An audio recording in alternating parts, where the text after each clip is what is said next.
Glória a Deus. A paz do Senhor, meus queridos. Tome o seu assento, por favor.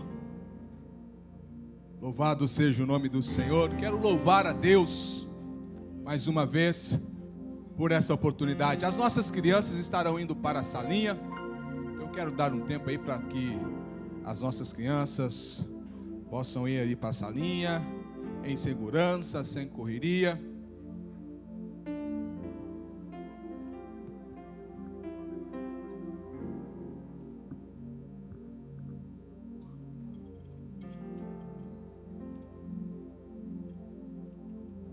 Glória a Deus. Que bom que você veio. Já foi falado aqui nesta manhã, já início de tarde, já são 12:01. Que bom que você veio. Eu estava ansioso por chegar aqui na manhã de hoje. E eu posso confessar aos irmãos que o Espírito Santo já ministrou no meu coração. Eu não sei se aconteceu contigo. Será que Deus comunicou com alguém aqui nesta manhã? Tem alguém que já sentiu algo de Deus? Tem alguém que já recebeu algo da parte de Deus nesta manhã? Aleluia, glória a Deus. Eu quero liberar uma palavra do céu para o seu coração nesta manhã, antes mesmo de eu entrar na palavra. Uma palavra que ardeu no meu coração durante todo o dia de ontem, e ela foi confirmada nesta manhã. Não está diretamente ligado à minha mensagem, mas eu precisava liberar essa palavra ao seu coração. Eu queria, irmã Mariana, que você colocasse para a gente no Salmo de número 100 e o versículo de número 3. Tem algo libertador nesse texto, e essa palavra vai para alguém que está aqui nesta manhã. Quando o pastor Léo disse que Deus estava movendo algo aqui no nosso meio, aquilo foi profético, meus irmãos. Eu não posso dizer para quem, mas eu tenho certeza absoluta que há alguém aqui nesta manhã que precisa entender o que Deus quer com a sua vida. O texto diz: sabei que o Senhor é Deus, ponto e vírgula. Foi Ele, vírgula, e não nós, que nos fez povo do seu pasto, e nos fez povo seu e ovelha do seu pasto. Meus queridos, é sobre Ele e não sobre nós. Você está entendendo? Tem gente relutando contra Deus, tentando convencer a Deus que você é o personagem principal dessa história. E Deus quer te fazer lembrar nesta manhã que não é sobre você, é sobre Ele. Você talvez está questionando a Deus e dizer: Senhor, tantas dificuldades eu tenho passado, por tantos caminhos difíceis eu passei até chegar aqui. Entenda, meu querido, entenda, minha querida. Você só chegou aqui por causa dEle. Você só está aqui porque as mãos do Senhor te conduziu. O Senhor tem te guardado, tem te protegido, tem conduzido a sua vida, a sua casa, a sua família, os seus negócios. Ele tem te mantido com vida e com saúde. É por causa dEle, não por sua causa. Entenda isso para facilitar a sua caminhada com Deus. Tudo é sobre Ele, nunca foi sobre nós. Foi Ele e não a nós. Não fomos nós que o escolhemos. A Bíblia diz o contrário. Foi Ele que nos escolheu. É bem verdade que você não tinha consciência e nem tinha entendimento, mas mesmo antes que você viesse à existência, Ele já havia te escolhido. Então não resista, se entregue. Permita que Deus cumpra na sua vida os seus propósitos e os seus desígnios. Ele tem o controle nas mãos, a sua história já foi escrita. Nós vivemos um tempo, meus queridos, o tempo do humanismo. O que é isso, pastor? É o tempo aonde nós aprendemos que o homem é o centro das atenções. As mídias sociais, os meios de comunicação ensinam através das novelas, através dos filmes e de outros meios, até mesmo através da música, que o homem é o centro de tudo. Mas eu quero te dizer nesta tarde, É hora de desconstruirmos esse princípio, porque Deus sempre foi o centro de tudo. A Bíblia diz que Ele não negocia esse princípio. A Ele seja honra, a Ele seja glória para todos sempre. Se entendermos isso, nós vamos viver uma vida de gozo, uma vida de paz, uma vida de contentamento. Ele te ama, mas Ele não negocia o seu trono com ninguém. Se sujeite à vontade de Deus. Entenda isso. Ele tem o melhor para você, sim ou não? Ele tem o melhor para cada um de nós. Mas Ele tem que ser o principal. Ele tem que vir primeiro. Porque o fôlego de vida que temos, foi Ele que deu. Não é assim que a Bíblia diz? Lá no jardim do Éden, quando Deus fez aquele boneco, quando Ele moldou o barro, a Bíblia diz que ele estava pronto, mas não tinha vida. Então a Bíblia diz que Deus assoprou nas narinas daquele boneco, e ele passou a ter vida. Então entenda, meu querido, minha querida, você só tem vida porque Ele deu. Seja mais dependente de Deus. Permita ser trabalhado por Deus através do seu Espírito. O que te trouxe aqui não foi a vontade apenas de você estar aqui, foi Ele que trabalhou no seu espírito para que você sentisse esse desejo. Porque a Bíblia diz que é Ele que opera tanto o querer como o efetuar. A vontade de glorificar que você tem não veio de você, isso partiu do próprio Deus. A minha alma tem sede do Deus vivo, porque Ele colocou dentro de mim essa sede e me faz entender que eu só vivo por causa dEle. A Bíblia diz que aquele que quiser ganhar a sua vida deve perdê-la. No reino de Deus é assim, eu preciso perder para ganhar. No reino de Deus, o maior deve ser o menor. No reino de Deus, o maior não é quem sabe mais, não é quem prega mais, não é quem canta mais, é para quem se comporta como uma criança, na maldade, com o coração limpo, que não suspeita mal. Já viu como são as crianças? Você chama a atenção, você repreende, daqui 2 minutos, ela já não lembra mais, ela não guarda aquilo no coração. É assim que Deus quer que nós sejamos diante da sua presença, para desfrutar das suas bênçãos, das suas promessas. Vamos nos deixar ser dominados pelo Espírito Santo do Senhor. Vamos deixar de ser donos da razão e buscar entender, Senhor, eu até acho que eu sei, mas eu não sei nada, o Senhor sabe tudo. Ele conhece o seu levantar, Ele conhece o seu deitar, Ele sabe o que vai ser do seu amanhã. Quantos de nós já começamos domingo a planejar a segunda-feira? E quem te garante que a segunda-feira virá? E quem te garantiu que a sua segunda vai ser como você está planejando? Então por que não confiar no Senhor? Por que não se deleitar no Senhor? E num ato de fé, como foi falado, porque a Bíblia diz que sem fé é impossível agradar a Deus. Por que não colocar tudo nas mãos dEle? Você não entregou a sua vida para Ele? Então entrega o resto nas mãos dEle. Permita ser conduzido por Ele. Sabe por quê? Porque quando a vitória chegar, você vai dizer, é para Ele. Foi por Ele. Não foi por mim. Não foi as minhas mãos. Não foi a minha força. Foi a graça de Deus sobre a minha vida que me trouxe essa vitória. Amém? Que Deus te abençoe em nome de Jesus. Vamos para a palavra de Deus? Nós vamos continuar nos Salmos. O Senhor me deu uma palavra durante essa semana e eu relutei, irmãos, porque muito embora o Senhor me deu essa palavra, mas no primeiro momento não veio a inspiração, só veio a palavra. Eu falei, Jesus, o que eu vou fazer com a palavra sem a inspiração? Não tem como. Mas eu fiquei fiel a essa palavra, porque eu entendi que essa palavra é para esse dia, é para esse público, e Deus irá falar como já tem falado aos nossos corações. Amém? Salmo de número 20. E nós vamos ler de forma aleatória os 3 versículos apenas deste salmo. Nós iremos ler o versículo de número 1, o versículo de número 7 e o versículo de número 8.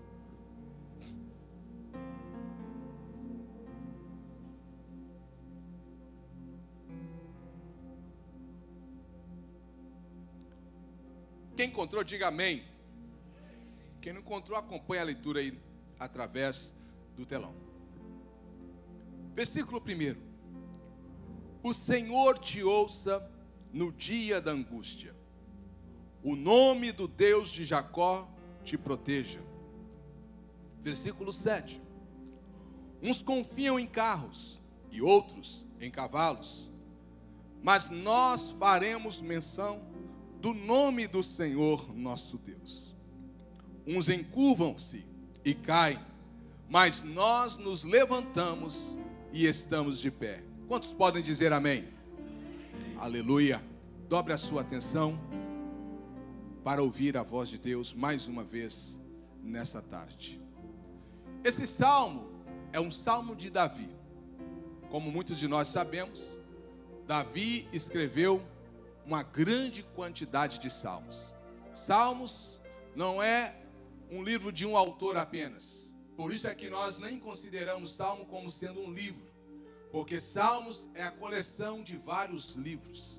Vários autores em tempos distintos escreveram salmos.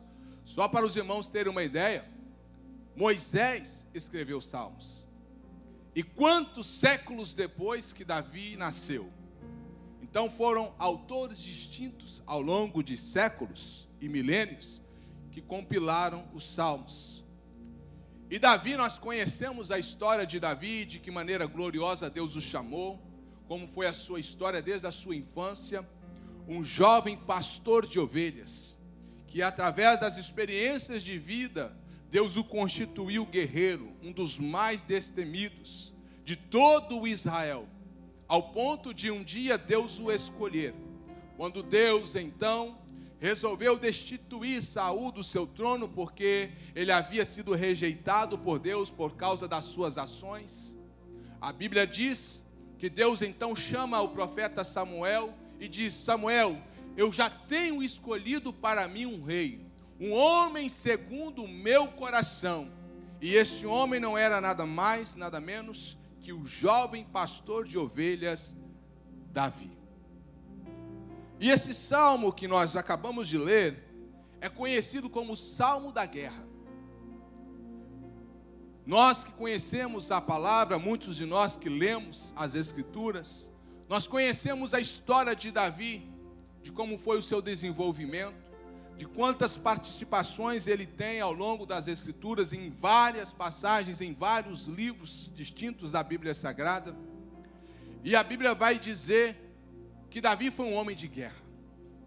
Davi foi um homem que lutou as batalhas de Deus. Deus o chamou para essa finalidade. Nós entendemos que quando o povo de Israel saiu do Egito e chegou à terra da promessa, a terra de Canaã, era uma terra que tinha muitos povos. E era necessário que Israel tivesse a disposição de guerrear para que eles pudessem conquistar a terra que Deus havia prometido. Eu aprendo uma coisa interessante com essa história do povo de Israel, que muitas das vezes nós somos dados a entender que tudo vem de mão beijada. É só eu dizer que é meu e assim eu tomo posse. E muito é certo que, a exemplo do povo de Israel, muito embora nós tenhamos a promessa de Deus de grandes conquistas, uma coisa é certa, que nós teremos que lutar com todo o afinco para conquistar aquilo que Deus nos deu. Não é porque está difícil que Deus não tenha dado. Deus está despertando em nós o espírito de lutador, porque nós servimos o Deus Todo-Poderoso, o Senhor dos Exércitos, e Ele quer que nós exerçamos a nossa fé nas conquistas. Assim, a exemplo de Israel, nós estamos todo dia lutando para conquistar aquilo que Deus nos prometeu. É tão importante isso que até no âmbito da salvação nós precisamos lutar para não perder aquilo que Deus nos deu. A Bíblia diz que nós temos que lutar. A Bíblia diz que aquele que recebeu de Deus a coroa tem que cuidar para não perdê-la. Guarda o que tens, para que ninguém tome a sua coroa. Olha, preste atenção aqui. Quando Deus está dizendo, guarda o que tens para que ninguém tome, Ele está dizendo, guarda o que tens, não é para que você perca, é para que ninguém tome. E se alguém está tentando tomar, você vai ter que empreender força para que essa pessoa do outro lado não tome aquilo que Deus te deu. É por isso que a salvação é algo importante que deve, da nossa parte, ter um cuidado enorme. Porque a Bíblia diz que o inimigo das nossas almas, ele luta dia e noite, buscando tirar de nós aquilo que o Senhor nos deu. A salvação veio por meio da graça. A manutenção da nossa salvação é por meio da nossa vigilância, é por meio da nossa consistência e perseverança. Porque se não fizermos desta maneira, nós corremos o risco de perder o que Deus nos deu. Então vamos vigiar. A história de luta com o povo de Deus, ela é desde a antiguidade. E nós temos que ter consciência plena desta verdade. Então, a oração de Davi, ou o salmo de Davi, o salmo de número 20. Esse salmo, diferente de muitos outros salmos, porque salmos são cânticos, são louvores a Deus. Mas esse salmo em especial, ele é meio que em forma de oração. De maneira que o rei Davi, todas as vezes que ele saía à batalha, todas as vezes que ele saía à guerra, ele recitava esse salmo: o Senhor te ouça no dia da angústia, o nome do Deus de Jacó te proteja. Esse salmo era recitado, e eu imagino, muito embora a Bíblia não nos dá detalhe acerca de como esse salmo era recitado, mas eu entendo que havia o alistamento, e quando o povo era chamado para ir à batalha, ali se colocava a posto o exército de Israel, e antes que eles saíssem a pelejar, Davi se posicionava como sendo o general daquele exército, e antes de iniciar a batalha, ele recitava esse salmo, lembrando Israel de que era necessário, antes de uma batalha, buscar a presença do Senhor, trazer à memória os feitos de Deus para aquela nação, para que eles entendessem que mesmo diante de uma ameaça, eles deveriam continuar marchando em vitória, sabendo que eles não estavam indo em uma guerra sozinhos. Deus estava com eles para lhes conceder a vitória, e mesmo sem saber como seria aquele embate, como seria aquela guerra, eles já receberiam da parte de Deus a garantia da vitória, porque o Senhor nunca perdeu uma batalha, porque era o Senhor que ia adiante, era o Senhor que ia na retaguarda, era o Senhor que ia do lado, era o Senhor que ia no meio. O Senhor estava presente no exército de Israel para conceder e garantir àquela nação a vitória que eles precisavam. E eu acho interessante que Davi, ao longo da sua vida como rei, ele se tornou perito em guerra. Ele não era apenas mais um amador que estava iniciando a sua carreira militar, ele era perito, ele era ousado, ele se destacava. Mas em momento algum, Davi confiava nos seus próprios recursos. Ele sabia guerrear como nunca, mas ele sempre depositou a sua dependência e confiança em Deus.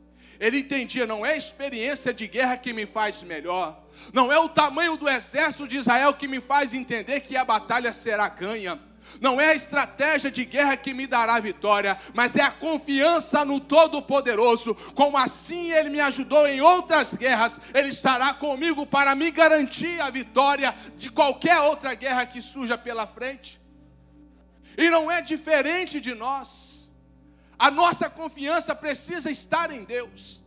Lembra de quando você chegou na América e que você não tinha experiência e não sabia como as coisas seriam? Que fim daria a sua vida, qual seria a sua experiência nessa terra? E Deus cuidou, Deus guardou, Deus te direcionou, Deus te abençoou. Isso não te dá o direito de dizer a Deus: Senhor, deixa que daqui para frente é comigo. Não, meu querido. Infeliz é o homem que pensa que ele pode alguma coisa com os seus próprios recursos, com a sua própria força. Nós somos dependentes de Deus em tudo que fizermos. A única garantia que nós temos de vitória em qualquer situação da nossa vida é porque nós dependemos dEle. O Senhor nunca falhou. Então, se a minha confiança estiver no Senhor, eu tenho garantia da vitória. E eu quero te fazer uma pergunta nessa tarde. Como que você tem lutado as suas lutas? Como você tem batalhado as suas guerras? Você tem se colocado na condição de Senhor? Você tem confiado no seu braço, na sua capacidade intelectual, na sua posição social que você adquiriu, nos bens que você conquistou ao longo desses anos? Como você tem lutado as suas lutas? Davi sabia como deveria lutar as suas lutas, e aqui ele nos dá exemplo. Jamais nós poderemos lutar as nossas lutas sem o auxílio do Deus Todo-Poderoso. Davi entendia que a vitória da batalha não se dava no campo da batalha. Davi sabia que ele precisaria da vitória antes mesmo de iniciar uma batalha. Mas como assim, pastor? Sabe pela manhã, quando você se levanta para vencer o dia? Você precisa entender uma coisa: você só conseguirá chegar ao final do dia com a sua vitória se você iniciar da maneira correta. E como nós iniciamos o nosso dia buscando do Senhor a sua presença? Senhor, eu estou saindo para o trabalho, Senhor, mas eu preciso da sua presença. Senhor, eu estou indo para o trabalho, Senhor, mas guarda, Senhor, a minha casa, guarda, Senhor, a minha esposa, guarda, Senhor, os meus filhos, proteja, Senhor, os meus bens, porque eu não sei como vai ser o meu dia, mas se o Senhor for comigo, eu tenho certeza que eu voltarei carregando a minha vitória, porque o Senhor está comigo. E quantos de nós nas aflições do dia a dia fazemos exatamente o contrário? Porque nós entendemos o seguinte: eu preciso chegar no horário. É uma correria sem fim. Não, porque se eu não fizer isso, se eu não fizer aquilo, eu não vou conseguir chegar com a minha vitória no final do dia. Ei, entenda uma coisa, você precisa começar com Deus. Começar o seu dia com Ele. Não importa se você atrasou, se as coisas fugiram do seu controle. Entenda uma coisa: o controle sempre esteve na mão de Deus. Ele sempre teve o domínio nas mãos. E quando nós entendemos e aprendemos isso, nós sofremos menos. O Senhor te proteja no dia da angústia. Ou o Senhor te ouça no dia da angústia. E eu fui buscar entender o que significa a palavra angústia. Por que Davi, ele começa esse salmo dizendo: o Senhor te ouça no dia da angústia? E quem nunca aqui passou por angústia? Quem de nós adultos ainda não experimentamos passar pelo tempo ou pelo dia da angústia?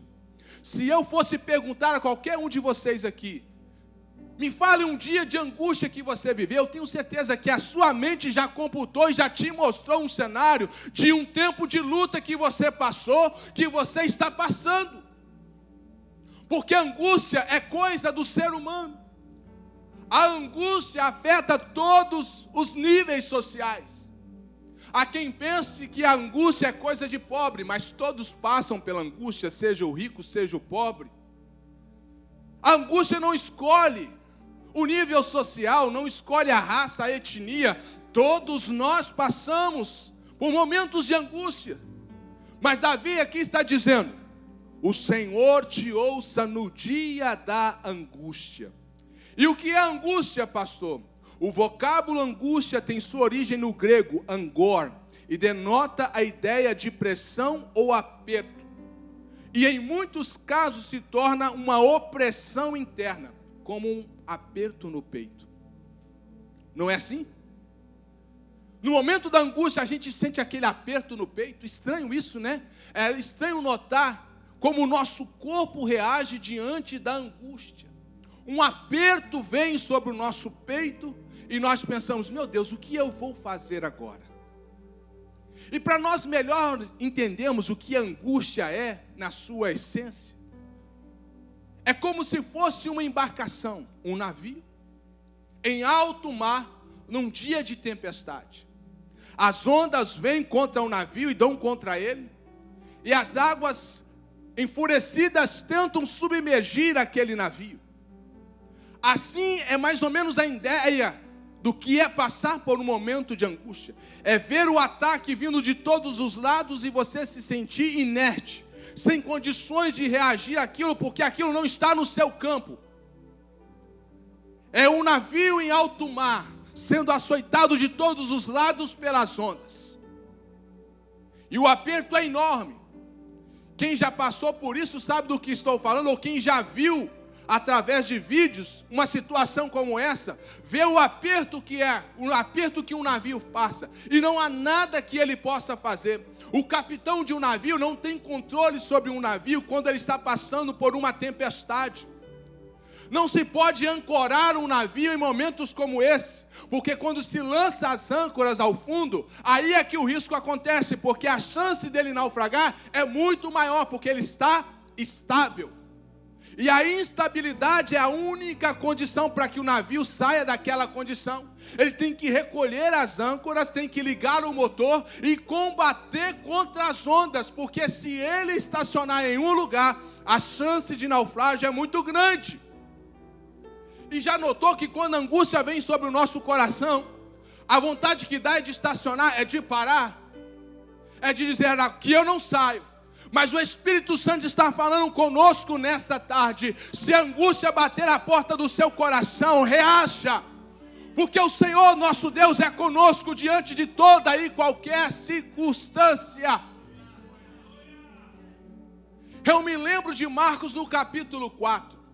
A Bíblia diz que Jesus estava pregando pelas regiões de Cafarnaum.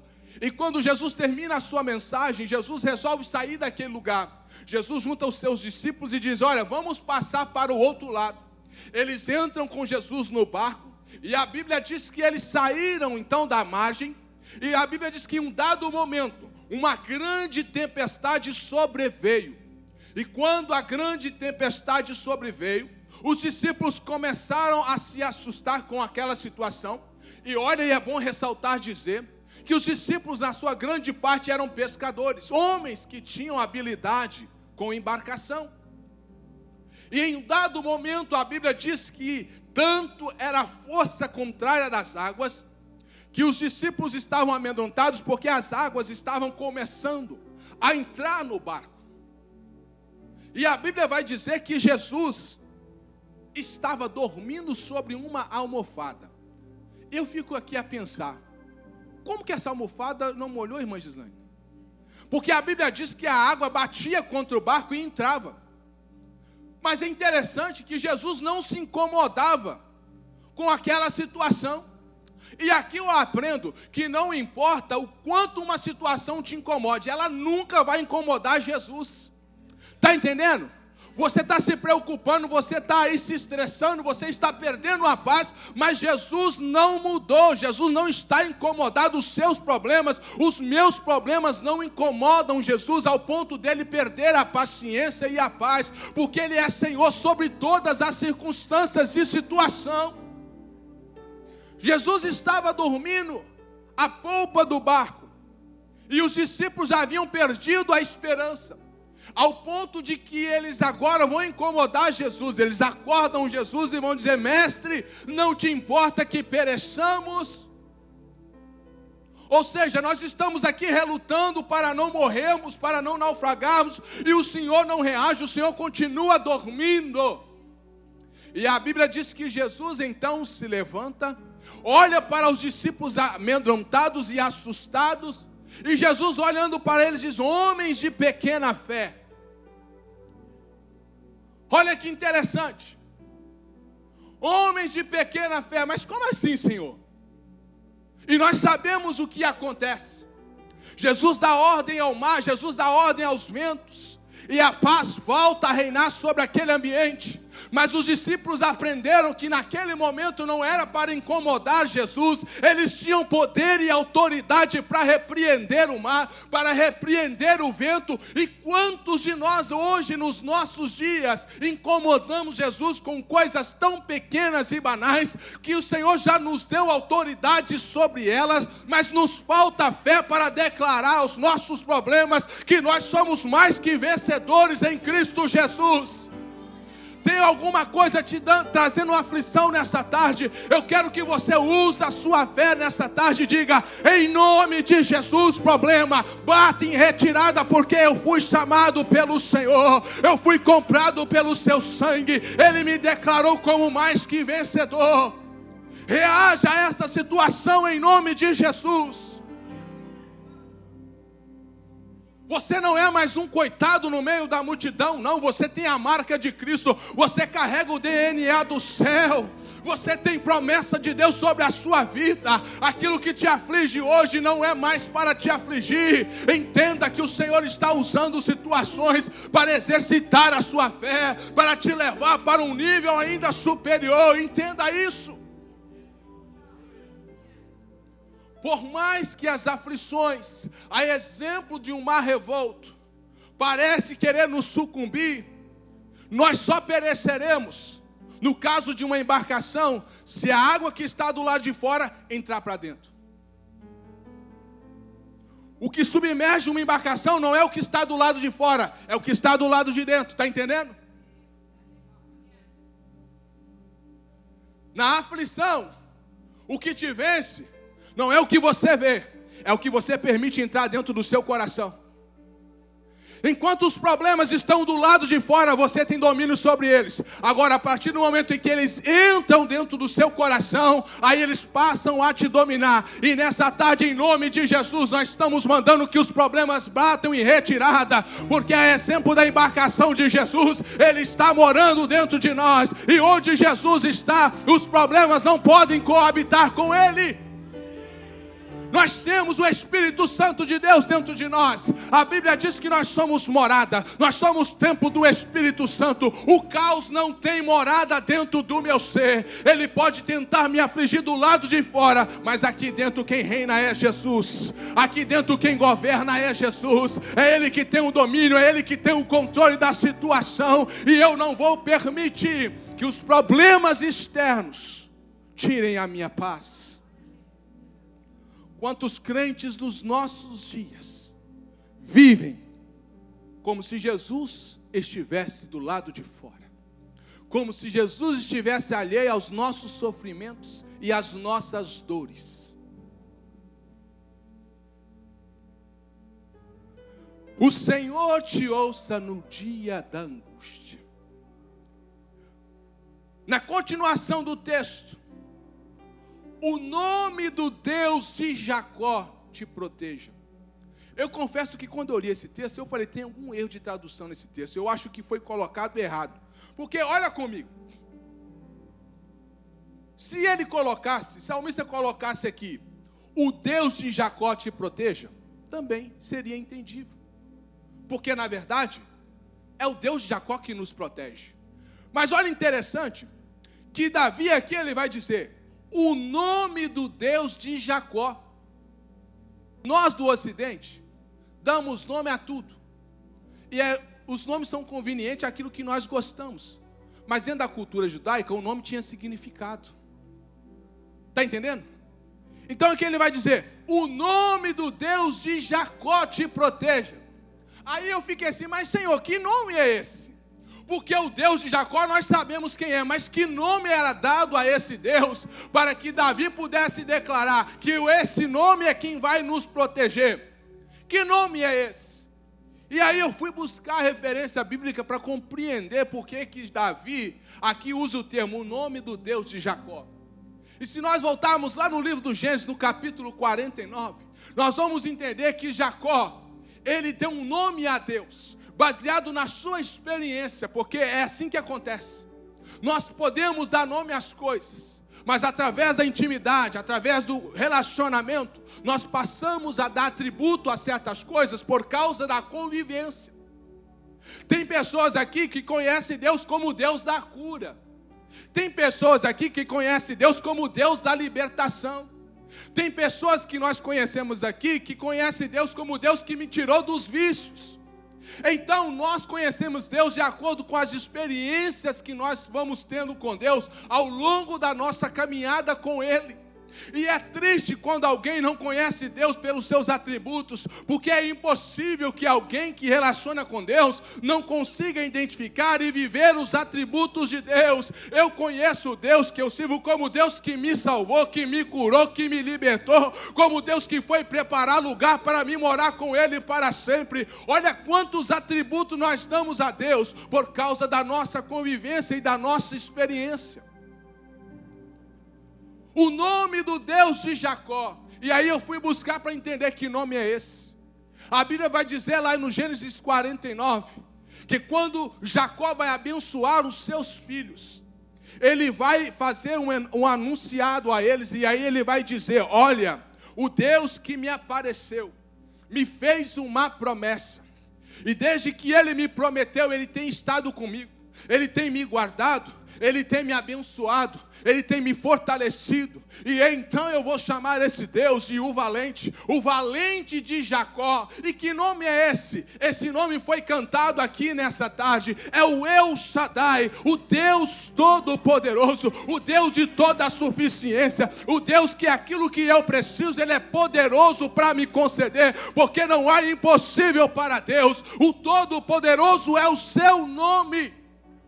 Então, quando Israel ia para as batalhas, eles não iam no nome do rei Davi, eles não iam no nome da nação, mas eles iam no nome do Senhor dos exércitos, Jeová Sabaoth, o Deus que nunca perdeu uma batalha. Será que você está entendendo nessa tarde que o Deus que você serve, Ele é autossuficiente?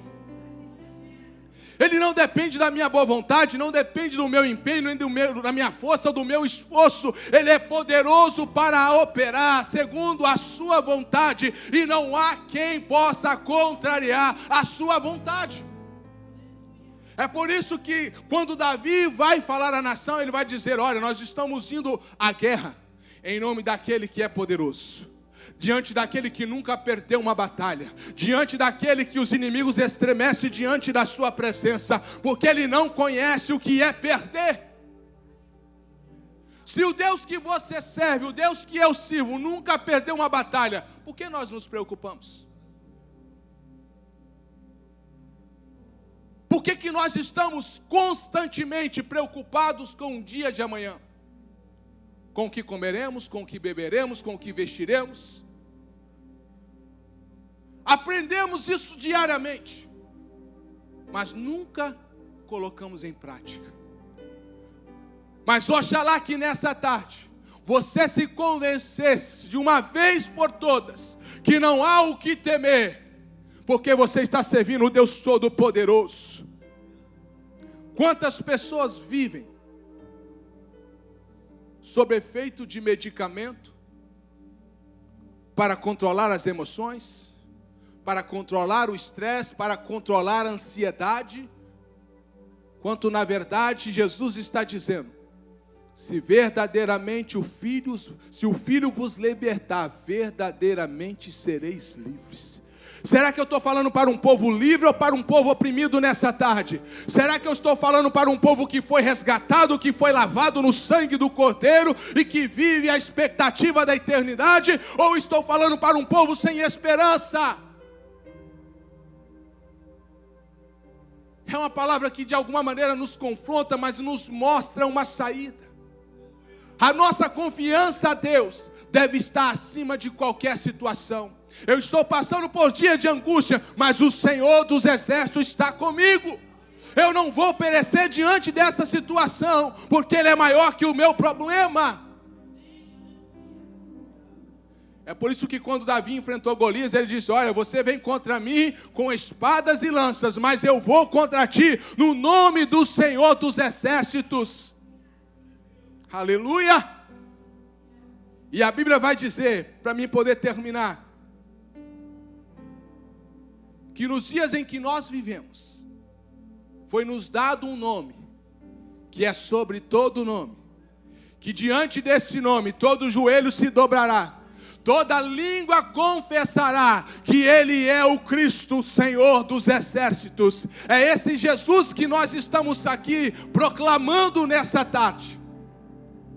Não há o que temer, meu irmão, minha irmã. Não há com o que se preocupar. Mas pastor, o senhor está vendo a guerra lá na faixa de Gaza? Meus queridos, a palavra de Deus já havia predito que isso haveria de acontecer. O que nós precisamos estar atentos é a volta de Jesus, porque esse é cumprimento da palavra. A qualquer momento a última trombeta há de soar, e nós então receberemos a maior de todas as promessas, a volta do Senhor Jesus. Quantos estão ansiosos por esse momento? Quantos estão desejosos de não mais sofrer as aflições dessa vida? Porque a Bíblia diz que naquele dia Ele enxugará dos nossos olhos toda lágrima. Quantos de nós, muitas das vezes, nos vemos injustiçados diante de tantas situações nessa vida, mas haverá um dia que raiará sobre nós o sol da justiça. Nós estaremos diante dele por toda a eternidade. Não haverá ali mais dor, não haverá ali mais tristeza, não haverá ali mais sofrimento. Será que isso traz alegria ao seu coração nesta tarde, deste dia? Porque a Bíblia diz que se nós esperarmos em Deus, somente nesta vida, somos mais miseráveis de todos os homens. Você está pegado em quem? No dólar que perece, que é consumido pela inflação?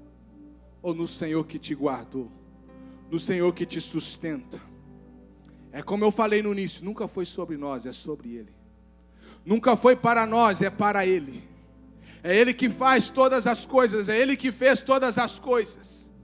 É Ele que te trouxe até aqui nesta tarde, é Ele que continuará conduzindo a sua vida, porque ao final de tudo a honra será para Ele, a glória será para Ele, é Ele que irá te usar para anunciar o seu reino, o seu evangelho, porque a glória é para Ele.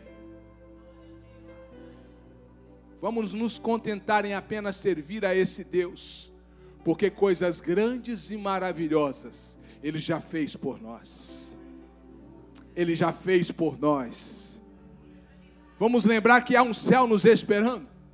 Ele diz, olha, não se turbe o vosso coração. Credes em Deus, credes também em mim. Na casa de meu pai há muitas moradas. Se não fosse assim, eu vos teria dito, pois vou para o Pai. Para quê? Para que onde eu estiver, estejais vós também. E a Bíblia diz que o que nos espera, o olho nunca viu, o ouvido nunca ouviu, e nem nunca chegou na mente do homem.